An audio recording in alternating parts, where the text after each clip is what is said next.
Bharat bashing brigade से प्रभावित लोगों को हिंदुस्तान के इस देश की समृद्धि, सुरक्षा और समावेशी सशक्तिकरण की जो ज़मीनी हकीकत है उसको देखने के लिए हिंदुस्तान की ज़मीन को देखना होगा। अगर आप भारत बैशिंग ब्रिगेड के दुष्प्रचारों के आधार पर भारत को बदनाम करने का हिस्सेदार, भागीदार बनेंगे तो निश्चित तौर से कोई उसे स्वीकार नहीं करेगा। आज नरेंद्र मोदी जी के शासनकाल में development with dignity, empowerment without discrimination, सम्मान के साथ विकास और बिना भेदभाव के सशक्तिकरण का एक बहुत ही स्वर्णिम माहौल और अवसर बना है। आज इस देश में जहां पर समाज के सभी वर्गों, आखिरी पायदान पे खड़े हुए व्यक्ति की आंखों में खुशी और जिंदगी में खुशहाली लाने के लिए नरेंद्र मोदी जी मजबूत संकल्प के साथ, परिश्रम के साथ, परिणाम में उसको बदल रहे हैं,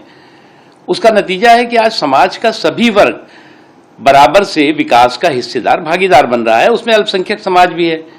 आज इस देश में जो सुरक्षा की बात मैं कह रहा हूं, तो आज इस देश में कोई भागलपुर नहीं हो रहा है, भिवंडी नहीं हो रहा है, मलियाना नहीं हो रहा है, मालेगांव नहीं हो रहा है, हैदराबाद नहीं हो रहा है, इलाहाबाद जैसे महीनों चलने वाले सांप्रदायिक उन्माद और नरसंहार नहीं हो रहे हैं, सन 84 जैसे जन नरसंहार नहीं हो रहा है। आज जो है वो समाज का सभी वर्ग सुरक्षा और समृद्धि के संकल्प को महसूस भी कर रहा है, उसका हिस्सेदार, भागीदार भी बन रहा है। लेकिन अफसोस की बात है कि कुछ हमारे देश में भी ऐसे लोग हैं जो लोग कि हमारे देश के इस बेहतरीन माहौल को, एक ऐसे माहौल को जिसमें सुरक्षा का भी एहसास है, समृद्धि का भी एहसास है, सुशासन का भी एहसास है, उसको कैसे उस पर पलीता लगाओ, उसके लिए भारत बैशिंग ब्रिगेड के हिस्सेदार, भागीदार बनते हैं, दुष्प्रचार के माहौल को खराब करने के साथ काम करते हैं, साजिश के साथ काम करते हैं। लेकिन उस तमाम चीज़ों के बावजूद आज नरेंद्र मोदी जी को दुनिया के तमाम देश हमारे इस देश के सम्मानित भी कर रहे हैं। और ये उनका सम्मान नहीं है, बल्कि इस भारत की बढ़ती हुई शक्ति का सम्मान है, भारत की समावेशी सोच का सम्मान है। भारत में नरेंद्र मोदी जी के परिश्रम की ताकत और तपस्या के परिणाम ने, या परिश्रम के परिणाम और तपस्या की ताकत ने जो भारत को एक उभरती हुई व्यवस्था और उभरती हुई शक्ति के रूप में स्थापित किया है, उसका सम्मान है। और ये सम्मान वो देश दे रहे हैं जिनके बारे में जब 2014 के बाद यही तमाम लोग थे, यही तमाम राजनीतिक विशेषज्ञ और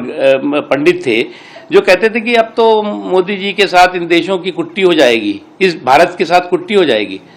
आज तो उल्टा हो गया। आज वो देश जिन देशों के बारे में कहा जाता था, आज देश नरेंद्र मोदी जी को अपने देश के सर्वोच्च सम्मान से सम्मानित कर रहा है। ये हर भारतवासी, ये मोदी जी का सम्मान नहीं है, ये भारत का सम्मान है और हर भारतवासी गर्वान्वित महसूस कर रहा है। लेकिन अफसोस की बात तो मुझे ये है कि मोदी जी को हर दिन अपशब्द कहने वाले लोगों के एक शब्द भी भारत को मिले इस सम्मान के बारे में सकारात्मक नहीं सुनाई पड़े, क्योंकि उनके अंदर तो लगता है कि कुंठा है। कैसे देश को कोई अगर देश के खिलाफ बोलता है तो उसके सुर में सुर मिलाते हुए दिखाई पड़ते हैं। और कुछ लोगों ने जो विदेश से भी बोला है उस पर भी हमें तो अफसोस हुआ कि विपक्ष के किसी भी नेता ने उसकी न निंदा की और न उसके बारे में जो है वो एक शब्द बोले। तो ये जो तमाम चीज़ें हैं, ये एक सुनियोजित सोच और एक ऐसी सोच है जो सोच की भारत को बदनाम करने की कोशिशों में लगी रहती है, जो नाकाम होती रही है। सिक्रेट हेले पाठशाला पढ़ाबी मस्ती